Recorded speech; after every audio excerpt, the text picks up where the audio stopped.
안녕하세요. 사회복지과 이지환입니다. 오늘은 지역사회복지론 제12주차 1차 시강의가 되겠습니다.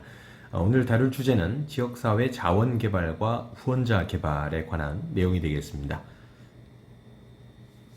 자, 우리가 지난 시간에 한번 살펴봤던 내용들을 한번 검토를 하고 진행을 하도록 하겠습니다. 자, 이전 시간까지는 우리가 지역사회복지를 실천하는 사회복지 현장에서 사회복지사들이 주로 활용하는 기술이나 역할 이런 부분에 대해서 살펴봤는데요. 자, 첫 번째 질문이 되겠습니다. 다음 사례에서 설명하고 있는 사회복지사의 역할로 옳은 것을 찾으시면 되겠습니다.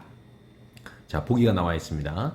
A 지역에서 일하는 사회복지사 B는 공부방을 세우려고 시청에서 근무하는 분들을 만나 예산을 확보하기 위해 노력하고 있다. 자, 보기에는 계획과 중개자, 옹호자, 조직가, 조력자라고 하는 크게 보기가 5개 나와 있습니다. 자, 여기서는 우리가 어떤 공부방을 세우기 위해서 지금 준비를 하고 있는 과정이기 때문에 정답은 1번 계획과가 되겠다라고 보시면 되겠고요. 두 번째 문제가 되겠습니다. 다음 사례에서 설명하고 있는 사회복지사 역할로 옳은 것은, 자, 사회복지사는 중증장애 아동을 양육하고 있는 부모의 양육 스트레스를 경감시키고자 장애인 주간보호 서비스에 대한 정보를 제공하였습니다. 자, 장애인의 부모는 사회복지사의 정보를 활용하여 주간보호 서비스를 이용하게 되었다라고 하는 보기가 되겠습니다. 자, 사실 어떤 정보를 잘 가지고 있지 않은 사람에게 사회복지사가 어떤 정보를 제공하고 또 기관을 이용할 수 있도록 연결시켰다라고 하는 의미에서 중개자라고 하는 역할이 되겠죠. 자, 세 번째 보기가 되겠습니다.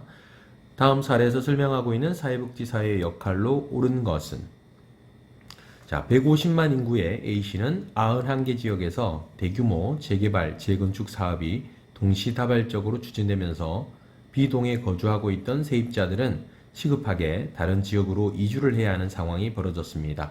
하지만 세입자들의 입장에서 마련된 대책은 전무하였습니다. 자, 이상 이 보기에서 지금 제시하고 있는 사회복지사의 역할은 무엇인가 라고 하는 것을 묻는 질문이 되겠습니다. 자, 사실 세입자들의 입장에서는 전혀 어떤 것들이 이루어져 있지 않고 사실은 어떤 대책이 마련되어 있지 않은 상황에서 세입자들이 다른 지역으로 시급하게 옮겨가야 되는 상황, 그러다 보면 사회복지사들은 이들의 입장을 편을 들어주고 옹호해주는, 소위 말하는 옹호자의 역할을 하게 되겠죠. 자, 세입자들의 입장의 정당성을 주장하고 옹호하는 역할이 여기서는 필요하다라고 하는 것이고요. 자, 네 번째 질문이 되겠습니다. 자, 다음 사례에서 설명하고 있는 사회복지사의 역할로 옳은 것은, 자, 사회복지사는 지역 내 환경 문제를 해결하기 위해 주부들을 모집하여 환경봉사단을 결성하고 교육훈련 프로그램에 참여하도록 하여 지역사회 환경 문제를 스스로 해결해 나갈 수 있도록 원조하였다.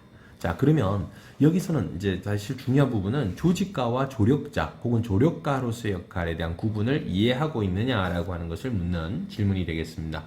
자, 사실 이제 지역의 문제를 지역사회 구성원들이 스스로 어떤 것들을 해결해 나가도록 옆에서 지원을 해주는 역할은 조력자라고 하는 부분이지만, 실제 지금 어떤 문제를 해결해 나갈 수 있도록 주민들을 조직화하는 역할이 여기서는 필요하기 때문에 이 문제에서는 조직가가 정답이 되겠습니다. 자, 그러면 다음 보기와 한번 비교를 한번 해보시면 좋을 것 같아요.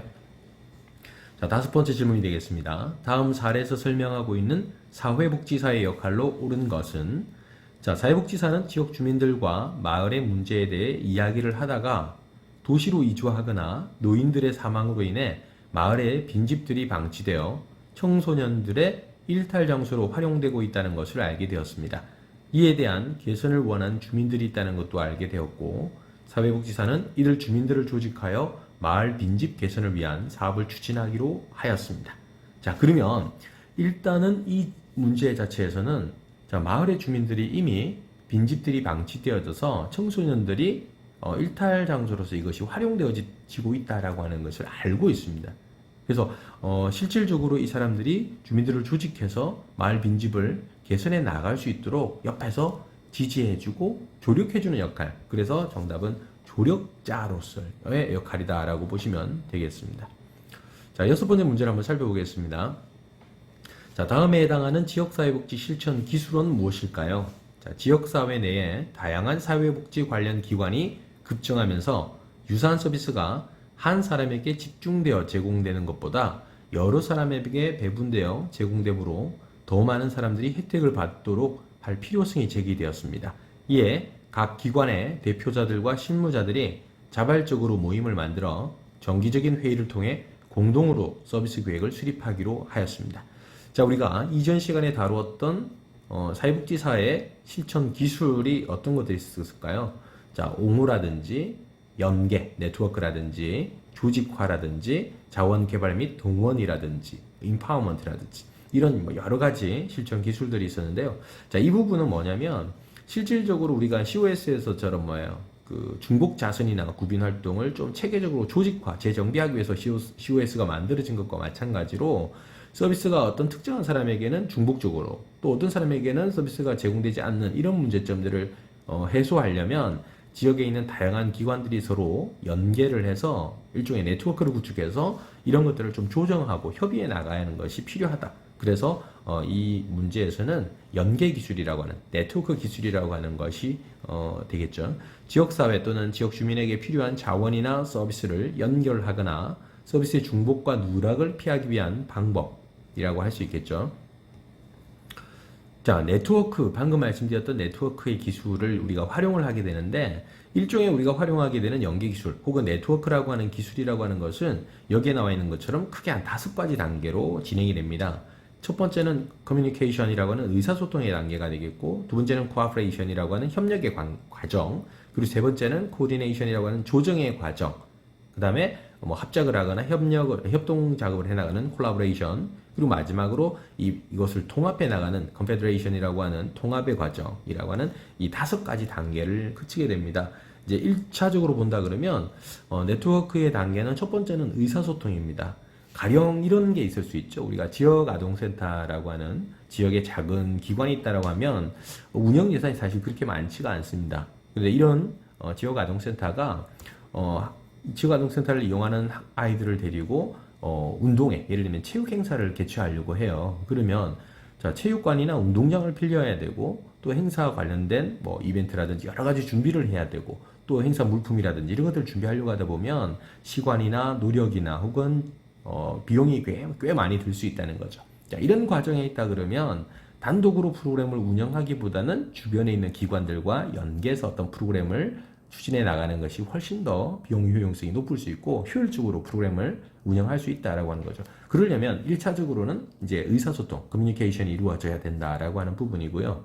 자, 그러면 주변에 있는 기관들과 커뮤니케이션이 이루어졌다라고 한다 그러면 이런 과정을 통해서 자, 그러면 우리 이번에는 같이 이 프로그램을 한번 해볼까요? 라고 하는 이제 일종의 협력의 관계, 정보를 서로 공유하고 프로그램을 어떻게 나갈 것인가에 대한 협력의 과정이 이제 이루어질 거고, 그렇게 하고 나면 자, 우리 기관에서 어떤 걸 준비할 테니까 당신의 기관에는 뭘 준비해 달라라고 하는 일종의 코디네이션, 조정의 과정이 이루어지게 되겠죠. 자, 그렇게 하고 나서 이제 공동으로 어떤 행사를 진행하게 된다. 이게 일종의 콜라보레이션이 되겠고요. 자, 이것이 만일에 첫 해년도에는 이렇게 콜라보레이션을 통해서 어떤 행사를 공동으로 기획을 해서 운영을 했다라고 한다 그러면 이제는 이것이 그 이듬해부터 익년도부터는 하나의 공동된 프로그램으로, 통합된 프로그램으로 연합 체육 행사 형태로 운영이 될 수가 있겠죠. 이것을 가리켜서 컨페더레이션, 통합의 어떤 단계다라고 보시면 되겠습니다. 그래서 일반적으로 지역의 어떤 연계, 네트워크 기술을 활용할 때 이 네트워크의 단계라고 하는 것이 크게 이렇게 5가지 단계로 구성되어 있다라고 하는 것을 기억하시면 좋을 것 같습니다. 자, 문제를 풀기 전에 최근에 사실 2010년도 이후부터 실질적으로 서울시를 중심으로 해서 마을 공동체를 만들자. 왜냐하면 지역사회의 어떤 풀뿌리 조직들을 좀 더 공고히 해 나가자라고 하는 의미의 마을 공동체 육성 사업을 사실은 이제 서울시를 중심으로 했었는데요. 11, 12, 13년도에 하고 14년도에 이제 이 연구가 이제 최종적으로 이루어졌는데, 자, 위에 있는 그림은 일종의 마을 활동, 소위 말하는 마을 공동체를 만들기 위한 활동을 하기 이전에 지역에 있는 작은 어떤 단위의 구성 체계들과의 관계 혹은 네트워크의 어떤 연계성을 보고 있는데, 실제 한 3년 정도의 이 마을 공동체 육성 사업을 진행한 이후에 다시 이 마을 공동체 구성원들 간의 관계망을 네트워크 분석 툴이라고 하는 UCINet이라고 하는 이 분석 툴을 활용해서 분석을 해봤더니 아래 그림처럼 촘촘하게 이렇게 연계가 이루어져 있더라라고 하는 것, 이것을 이 연구 결과에서는 보고를 하고 있습니다. 그 얘기 뭐냐면 지역사회가 건강한 방향으로 가기 위해서는 그 지역사회가 아래의 그림처럼 촘촘한 관계망을 유지해 나갈 때 훨씬 더 건강한 지역사회를 이루어 나갈 수 있다라고 하는 거죠. 이제 이런 부분들이 이제는 점차 지방으로도 파급되어서 지금 지자체마다 이런 마을 공동체를 육성하기 위한 다양한 사업들을 추진하고 있다라고 보시면 되겠습니다. 자, 요거는 이제 지역사회복지 추진 체계, 지역사회 연결망인데요. 사실 어떤 한 사회복지 기관에서 그 지역의 네트워크가 어느 정도 촘촘하게 이루어져 있는가를 한번 분석한 예시가 되겠고요. 이런 연결망들이 촘촘함의 더 깊이가 많이 촘촘해져 있을수록 지역사회가 더 건강하다라고 하는 것을 의미한다. 이렇게 보시면 되겠습니다. 이거는 뭐 여러분들 참고 삼아 보시라고 이 관계망 분석 사례를 제시를 했는데요. 이전에 우리 그 박근혜 정부의 여러 가지 연결된 부적절한 연결망 고리에 대한 대표적인 예를 보여주고 있는 사례입니다. 참고하시면 되겠고요. 자, 문제를 하나 풀어보고 다음 우리 오늘 본 수업의 내용으로 진행하도록 하겠습니다. 자, 사회복지사가 클라이언트를 위한 옹호를 할 때 옹호의 구체적인 전술에 해당하지 않는 것을 찾으시면 되겠습니다. 전체 보기가 5가지가 지금 제시되어 있습니다. 첫 번째는 설득의 과정, 두 번째 정은 정취, 세 번째는 표적을 난처하게 하기, 네 번째는 정치적인 압력, 다섯 번째는 의뢰. 자, 이렇게 5가지 보기가 나와 있습니다. 옹호라고 하는 기술을 활용할 때, 이 옹호를 활용할 때 있어서 구체적인 전술에 해당되지 않는 것, 그러면 옹호라고 하는 기술이 아닌 것을 찾으시면 되겠습니다. 자, 정답은 5번 네트워크 기술에 해당되죠. 사실 의뢰, 다른 기관과 유기적인 연결망을 가지고 있으면서 우리 기관에서 서비스나 어떤 여러 가지를 제공해 줄 수 없을 때 타 기관으로 연결시켜주는, 의뢰해주는 것은 연계기술 혹은 네트워크 기술의 하나다라고 보시면 되겠습니다. 자, 이제 한 7가지 정도의 문제를 살펴봤고요. 이런 문제들을 좀 잘 살펴보셔야 좋을 것 같습니다. 자, 1급 시험에 자주 출제되는 기출문제나 예상문제를 중심으로 살펴봤기 때문에 추후에도 혹시 필요한 부분들이 있으시면 이런 문제들을 좀 유심히 바라볼 필요가 있을 것 같습니다. 자, 오늘 12주차 1차 시의 수업 내용을 본격적으로 살펴보도록 하겠습니다. 자, 오늘의 주제는 지역사회의 자원개발과 후원자 개발인데요. 자, 첫 번째 시간에 다룰 주제는 이 자원봉사자 개발하기라고 하는 겁니다. 그래서 우리가 자원봉사 활동이 어떤 것인가 라고 하는 것들을 한번 살펴보도록 하겠습니다. 자, 흔히 우리가 자원봉사다라고 했을 때는 스스로 자자에 원할 원자, 받들 봉자, 숨길 사자를 활용하고 있습니다. 자, 스스로 원하여 남을 돕다라고 하는 그 의의적인 개념이 있는데요. 자, 본인이 스스로 원해서, 스스로 자원을 해서 다른 사람이나 우리 사회, 지역사회를 위해서 스스로의 어떤 몸과 마음을 다하여 헌신하는 행위를 바로 자원봉사라고 하고, 어떤 일을 대가 없이 자발적으로 참여하여 돕는 활동, 이런 것들을 자원봉사라고 한다라고 보시면 되겠습니다. 자원봉사자라고 하는 발론티어라고 하는 의미는 사실 라틴어에서 나온 용어인데요. 라틴어에 볼론타스라고 하는 자유의지라고 하는 거에서 유래를 했습니다. 그래서 우리가 라틴어에 볼로라고 하는 의미는 의지라고 하는 말로 영어의 위를 의미하는 단어다라고 보시면 되겠고요. 볼로에서 이 볼론타스라고 하는 말이 생겨났다. 그래서 이 볼론타스라고 하는 것이 갖는 의미는 자발적인 것, 혹은 자주적이고 임의적인 자유의지를 말한다라는 거죠. 자, 자원봉사라고 하는 활동 자체가 내가 원해서 스스로 자발적으로 이런 활동에 참여하는 것, 이것이 자원봉사에 대한 부분들이다라고 보시면 되고, 우리가 좀 전에 그 어휘적인 개념을 살펴봤지만 어떤 일을 대가 없이 한다라고 하는 무보수성이라고 하는 것. 그래서 자원봉사 활동에는 기본적으로 자발성과 무보수성이라고 하는 것이 기본 전제로 깔려 있다라고 이해를 하시면 되겠습니다. 자, 자원봉사 활동의 특징을 살펴보면 좀 전에 말씀드린 것처럼 자발성, 자유로운 의지에 의해서 이 봉사활동이 참여가 되어져야 된다라고 하는 것이고, 두 번째는 이제 이타성이죠. 내가 아니라 다른 누군가의 이익을 위해서 이 활동이 이루어져야 된다. 물론 이제 이 활동에 참여함으로써 스스로 얻게 되는 만족감이라든지 성취감, 이런 것도 사실 있겠지만 궁극적으로는 이 활동이 결국 내가 아닌 다른 누군가에게 긍정적인 영향을 미치게 된다라고 하는 의미를 담고 있다라고 보시면 되겠고요. 좀 전에 말씀드린 것처럼 어떤 대가를 바라지 않고 참여하는 활동이기 때문에 무보수성이라고 하는 것이고, 결국 다른 누군가에게 이로움을 주기 때문에 사익, 개인의 이익이 아니라 공공의 이익, 공익성을 추구하고 있다라고 하는 것이 자원봉사활동이 갖는 하나의 특징이다라고 보시면 되고요.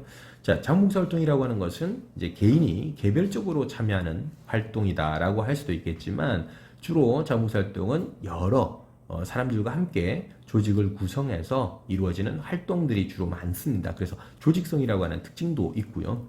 또 자원봉사라고 하는 것은 그냥 단순히 내가 원한다고 해서, 자원한다고 해서 그냥 무조건적으로 봉사활동에 참여할 수 있는 것이 아니라, 자원봉사할 때 활동에 참여하기 이전에 충분한 사전 교육을 통해서 이 자원봉사활동이 어떤 의미를 가지고 있고 어떻게 활동을 해야 되고 이것이 추구하는 바가 어떤 것인지에 대한 충분한 교육이라고 하는 과정이 필요하기 때문에 이 교육성이라고 하는 특징도 가지고 있고, 또 봉사활동이라고 하는 것은 한 번 시작했다라고 하면 그냥 한 번 일회성, 단발성으로 끝나는 활동이 아니라 정기적이고 아주 장기적으로 이루어지는 지속적인 활동이어야 된다라고 하는 의미에서 이 지속성이라고 하는 특징도 가지고 있고요.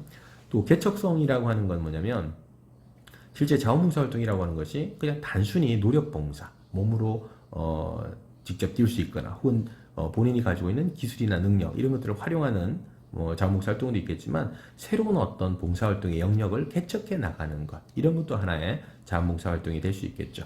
자, 대부분 예를 들면 공업 계열이나 보건 계열 같은 경우는 전공 분야가 좀 특성을 갖고 있고 점수를 가지고 있기 때문에 봉사활동을 가더라도 전공과 연계한 어떤 봉사활동이 이루어질 수 있는 반면에, 우리 사회복지를 전공하는 분야 같은 경우는 특별히 그 어떤 프로그램을 만들거나 하지 않는다 그러면 대부분이 가서 노력봉사를 하는 것이 일반적입니다. 그래서 이런 것들은 좀 더 보다 조직적이고 체계적으로 이루어 나가기 위해서는 사회복지 전공 학생들의 경우는 예를 들면 캠페인, 특히 사회복지와 관련된 대상 집단, 노인이나 아동이나 청소년이나 다문화라든지 혹은 이런 여러 가지 어떤 지역의 취약성을 가지고 있는 사람이나 지역사회 문제를 개선하기 위해서 지역사회 주민들의 생각, 인식을 좀 개선시키기 위한 캠페인 활동, 개범 활동이라든지 혹은 어떤 프로그램을 계획해서 기관과 연계해서 그 프로그램을 운영한다든지 하는 이런 형태가 어떤 새로운 형태의 자원봉사 활동으로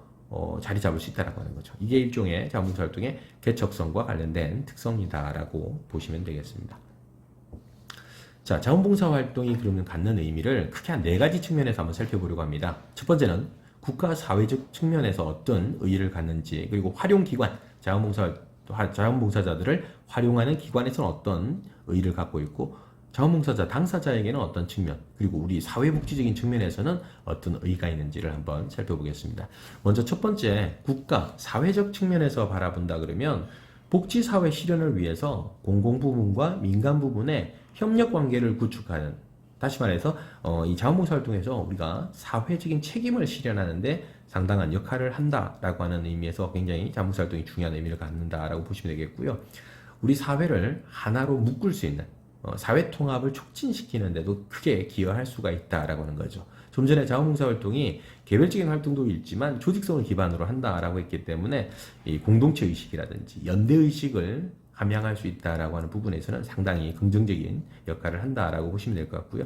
자, 기존에 우리 사회복지 현장에는 사회복지사 선생님들이나 이런 종사자들의 수가 그렇게 넉넉하게 많은 인력이 배치되어 있지 않기 때문에 자원봉사 인력을 투입을 해서 유휴 자원을 활용해서 인적 자원의 어떤 효과적이고 효율적인 활용이 가능할 수 있기 때문에 자원봉사자의 어떤 역할이나 활동이라고 하는 것은 국가적, 사회적 측면에서 본다 그러면 굉장히 의미 있는 일이다라고 보시면 되겠고요. 앞서 말씀드린 것처럼 이런 효율적인 부분들은 결국 재원의 효과적인 사용을 가능하게끔 만든다라고 하는 측면이 바로 국가적, 사회적 측면에서의 자원봉사 활동의 의의다라고 보시면 되겠고요. 자, 자원봉사자를 활용하는 기관 측면에서 본다면 업무 부담을 경감시켜서 업무의 질적인 향상을 도모할 수 있다. 다시 말씀드리면 사회복지 종사자들의 일을 좀 지원을 함으로 인해서 이분들이 훨씬 더 나은 서비스를 제공해 줄 수 있도록 하는데 자원봉사자들이 기여한다. 그래서 자원봉사자들이 사회복지 기관에 봉사활동을 가서 이 선생님들의 업무를 지원해 준다라고 하면 이 서비스의 질을 높이는데 일조를 하는 일에 관여하고 있다라고 긍정적으로 평가해 볼 수가 있겠습니다. 그래서 이런 활동을 통해서 새로운 서비스가 확대되어질 수도 있고요. 다양한 자원봉사자를 유급 직원의 어떤 역할을 보완해주는 역할로 또 활용할 수가 있겠고요. 지역사회의 어떤 접근이 용이해질 수 있고, 또 특정 문제나 혹은 클라이언트에게 집중적으로 좀 도움도 가능할 것 같고, 이런 여러 가지 측면에서 본다 그러면 이 활용 기간 측면에서는 유용한 부분들이 꽤 많이 있는 것이 사실입니다. 자, 자원봉사 활동에 참여하는 당사자 입장에서 본다 그러면, 자, 새로운 경험을 통한 어떤 과업, 내 나름대로의 어떤 계획을 수립했다면 그런 것들을 이루어 나가는데 도움이 될 수가 있겠고요. 또 이런 활동을 하면서 내가 어떤 능력을 갖고 있는지 잠재력도 발견할 수 있는 기회도 갖게 되고, 또 일에 대한 성취감도 갖게 되고, 그러다 보면 자신감도 갖게 되고, 또 그런 과정을 통해서 긍정적인 자아상을 또 확립해 나가는데 도움이 되기 때문에 이런 자원봉사 활동은 굉장히 도움이 많이 된다라고 하는 것이고요. 그리고 혼자가 아니라 여러 사람들이 함께 참여하는 집단 경험 활동을 통해서 다양한 사람들과 만나게 되겠죠. 이런 다양한 사람들과의 상호작용을 통해서 다른 사람에 대한 이해라든지 다른 사람을 받아들이는 수용을 통해서 인간에 대한 또 이해, 이런 것들도 가능하고, 또 사람들에 대한, 인간에 대한 존엄성에 대한 존중까지도 가능해지는, 어떻게 보면 이런 것들을 통해서 연대의식이나 공동체의식을 함양해 나가는데 크게 도움이 되기 때문에 이 자원봉사 활동은 정말 의미 있는 활동이다라고 보시면 되겠습니다. 자, 우리 사회복지적인 측면에서만 보더라도 어떻게 보면 국가가 행하는 공적인 사회복지의 부족한 면들을 보충해 나가는 역할을 바로 이런 민간 영역의 자발적인 활동이라고 할 수 있는 자원봉사 활동을 통해서 가능하다라고 하는 것이고, 공공부문과 민간 부분의 협력 관계를 구축해 나갈 수 있다라고 하는, 어떻게 보면 전달체계죠. 어떤 급여나 서비스를 제공하는 데 있어서 좀 보조적인 그리고 보완적인 역할을 해 나갈 수 있다라고 하는 것이고, 사회복지 교육을 통해서 사회복지 어떤 저변을 좀 더 확대시켜 나갈 수 있는, 인간 존중에 대한 어떤 기본적인 인간의 삶을 향상시킬 수 있는 이런 사회복지의 인식이라든지 이런 것들을 개선해서 많은 사람들이 이런 활동에 참여할 수 있도록 하는데도 이 자원봉사 활동이 갖는 의미는 굉장히 크다라고 보시면 되겠습니다. 자, 자원봉사 활동의 영역을 살펴보시면 활동의 먼저 장을 살펴보겠습니다. 어떤 곳에서 우리가 자원봉사 활동을 할 수 있느냐? 자, 지역사회 내에 있는 사회복지 기관이나 시설이나 단체 등에서 다양하게 참여를 할 수가 있겠고요. 자, 공공기관에서의 봉사도 가능합니다. 따라서 관공서라든지 공익기관이라든지 도서관이라든지 경찰서라든지 뭐 이런 곳에서도 근무를 할 수가 있겠고, 물론 병원에서도 가능하고요. 또 우리가 국내에서만 하는 게 아니라 해외 봉사도 가능하겠죠. 이런 활동의 장은 시설이나 이런 기관일 수도 있고, 실제 도움을 필요한 사람들의 가정을 직접 방문해서 도움을 제공하는 형태가 있을 수 있겠죠. 이제 활동의 장과 관련된 부분이고요. 자, 활동의 대상은 이런 자원봉사자의 도움이 필요한 모든 사람이 사실 대상이 된다라고 보셔도 좋을 것 같습니다. 우리가 여기서 보시면 아동이나 청소년, 저소득층이나 다문화, 학교 부적응, 장애를 가지고 있는 아동, 청소년이 대상이 될 수도 있겠고요. 재가 혹은 시설을 통한 활동, 노인 부분도 되겠고, 장애인이나 장기분 환자나 이재민, 다문화 가정 등 다양한 사회적인 취약계층이 될 수 있겠고, 또 이분들 외에도 다양한 사람들이 지역 내에서 자원봉사자의 손길을 필요로 한다라고 하면 이런 분들이 모두가 다 사회복지 활동, 즉 자원봉사 활동의 대상이 된다라고 보시면 되겠습니다. 자, 활동 과업의 성격을 본다 그러면 이게 직접적으로 이루어지는 활동이 있을 수 있고요, 또 간접적인 활동이 있을 수가 있습니다. 먼저 직접적인 활동이라고 한다 그러면 우리가 흔히 가서 기술봉사라고 할 수 있는 임용이라든지 집수를 해드린다든지 프로그램을 지원해 준다든지 차량을 운전하거나 조리 활동을 지원하거나 청소나 위생관리, 식사 수발, 말벗, 행사 지원, 전화 상담, 물품 후원, 행정보조, 이런 다양한 직접적으로 이루어지는 원조 활동이 있을 수가 있겠고요. 또 우리가 좀 전에 말씀드렸던 것처럼 각종 캠페인 활동이라든지 교육을 통해서 어떤 여러 가지 지역사회 문제를 예방하는 예방적 활동, 여기에도 그 자원봉사 활동의 성격이 있을 수 있겠고요. 전문적인 활동이나 의료봉사, 법률 구조나 승인 교육이나 가족 상담과 같이 특별한 지식이나 특별한 기술을 갖추고 있는 전문적인 전문 인력에 의한 활동도 사실 자원봉사 활동에 포함이 되어질 수가 있겠고요. 또 이것 외에도 우리가 일반적으로 행해지는 일반적인 자원봉사 활동도 포함이 되어 있습니다. 활동 과업의 성격에 따라서는 다양하게 우리가 분류를 해볼 수가 있겠고요. 자, 개입 방법에는 앞서 말씀드린 것처럼 직접적으로 개입하는 방법이 있고 간접적인 개입 방법 이렇게 또 나누어서 볼 수가 있을 것 같습니다. 자, 활동의 수준을 본다 그러면 예전에 한번 말씀드린 적 있죠. 우리가 노력 봉사라든지 기술 봉사, 재능 기부라든지 뭐 후원 활동에 참여하거나 헌혈 활동에 참여하거나 혹은 입양이나 이런 위탁 가정을 활용하는 위탁 가정 서비스를 참여하는 이런 활동들이 사실 수준 높은 자원봉사 활동이 아닐까 싶습니다. 자, 자원봉사활동 조직을 개괄적으로 살펴보면 현재 시군마다 설치되어 있는 자원봉사 센터가 있을 겁니다. 이 부분은 이제 아마 거의 대부분 전국에 다 설치가 되어져 있고요. 1365라고 하는 어떤 시스템을 다 갖추고 있습니다. 그래 아래 보시면 1365.go.kr이라고 하는 홈페이지를 통해서 본인의 활동 내역들을 회원가입만 하시면 확인을 하실 수가 있고요. 자, 사회복지정보센터나 사회복지 자원봉사 관리센터, 일종의 우리가 VMS라고 하는 자원봉사자 인증관리 시스템이 있는데요. 이거는 이제 보건복지부에서 관할을 하고 있고, 앞서 말씀드렸던 1365는 행자부, 행정안전부죠. 행정안전부에서 관할을 하고 있는 프로그램입니다. 밑에 자원봉사 관리센터의 내용을 잠깐 보시면, 자, 2010년 7월부터 헌혈을 했을 경우 헌혈 1회당 4시간의 자원봉사 활동을 인정을 합니다. 물론 이 부분은 대한적십자사에 있는 헌혈 정보 시스템의 어떤 전 상황과 연결되어 있기 때문에 여기 들어가셔서 자원봉사 활동을 인정해달라고 하는 체크 표시를 해주시면 자원봉사 활동으로 연계가 바로 되어질 수가 있습니다.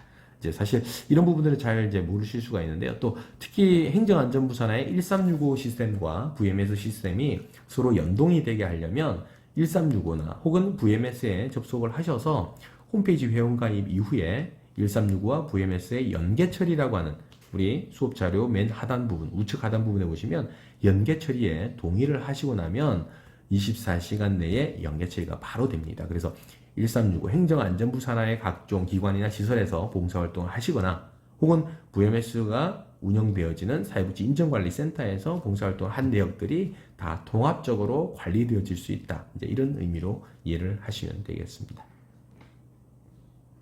자, 이제 마지막으로 우리가 자원봉사 활동을 그러면 하는 데 있어서 유의해야 될 사항들은 어떤 것들이 있을까라고 하는 건데요. 첫 번째는 가장 중요한 것이 봉사활동에 참여할 때 마음가짐이 아닐까 싶습니다. 자, 상대방을 배려하는 마음이라든지 그 사람들에 대한 있는 그대로 받아들일 수 있는 일종의 비심판적인 태도와 수용이라고 하는 기본적인 원칙을 준수할 필요가 있겠고요. 두 번째, 사람과 사람 사이의 관계 첫 출발은 바로 인사입니다. 우리가 자원봉사활동을 하는 데도 있어서도 봉사활동에 참여하는 사람과 도움을 받는 수요자와 혹은 공급자 간의 관계에서도 이 첫 인사가 굉장히 중요하고요. 서로 신뢰감을 주고 친숙한 인간관계가 형성될 수 있도록 노력할 필요가 있습니다. 그리고 도움을 제공하는 입장에 있다 하더라도 이것이 수직적인 내가 어떤 도움을 주는 우위에 있는 사람이 아니라 수평적인 관계에서 똑같은 사람과 사람의 관계에서 활동에 참여해야 될 필요가 있겠고요. 활동에 참여하더라도 너무 자유로운 복장보다는 좀 단정하게 그리고 활동하는 데 있어서는 불편함이 없는 복장을 차림하는 것이 굉장히 좋겠고요. 대화법 역시도 예의 바르게 공손하게 할 필요가 있고 상대방의 어떤 연령이나 어떤 특징에 따른 눈높이에 맞는 대화법을 활용하실 필요가 있겠습니다. 자, 끝으로 우리가 활동에 있어서 중요한 것 중에 하나가 바로 이 비밀에 대한 보장입니다.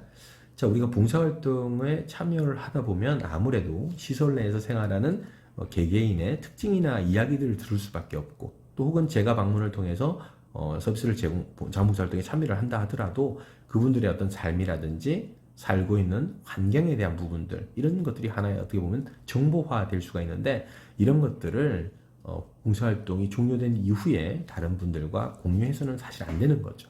왜냐하면 개인에 대한 어떤 정보나 이런 것들이기 때문에 개인정보 보호 차원에서라도 이런 비밀 보장이라고 하는 것이 굉장히 중요하고 다만 봉사활동을 하는 데 있어서 그분에게 유해한 환경이 있다거나 혹은 도움이 필요한 영역이 있다거나 이제 이런 부분이 있을 때는 반드시 관할 사회복지기관이나 시설단체 혹은 읍면동 행정복지센터에 이런 부분들을 고지하셔서 제대로 된 도움을 받을 수 있도록 정보원으로서의 어떤 역할을 수행하는 것도 굉장히 중요한 역할 중에 하나가 아닐까 싶습니다.